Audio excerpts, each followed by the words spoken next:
Pouvez-vous décrire en quelques mots le parcours d'un candidat avec peu de moyens?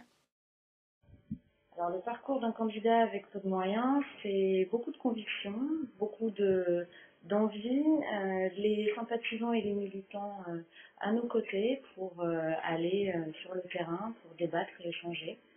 Donc, ça passe par des points de présence, du porte-à-porte et des rencontres au quotidien avec nos voisins, des gens qu'on ne connaît pas et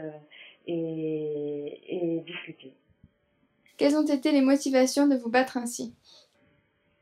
La principale motivation, c'est de faire connaître les idées et les prises de position de notre parti, qui est un petit parti à gauche, un petit peu écrasé par le Parti socialiste, dans un phénomène aujourd'hui de bipartisme. Donc l'enjeu, c'est essentiellement de montrer les prises de position et puis tout simplement en étant convaincu que le redressement de la France et puis la réorientation de l'Europe sont essentielles pour l'avenir de notre pays.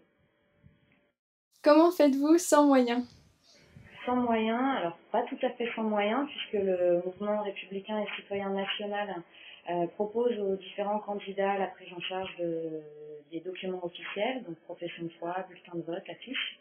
En plus de cela, nous avions mis des moyens en commun avec mon camarade Philippe Navarre dans l'autre circonscription du 14e pour faire des cartes postales et des affiches supplémentaires. Donc petits moyens, pas énormément de notoriété, mais beaucoup de volonté et puis l'envie effectivement d'échanger. Quelle influence pensez-vous que le MRC a au sein de Paris suite aux élections? Paris. Aujourd'hui, l'influence est faible. On bénéficie en tous les cas, de l'image de Jean-Pierre Chevènement, du mouvement républicain citoyen à l'échelle nationale, qui est une force de réflexion au sein de la gauche qui est nécessaire. Et c'est en ça qu'on est important à Paris pour les prochaines élections municipales. D'accord. Merci.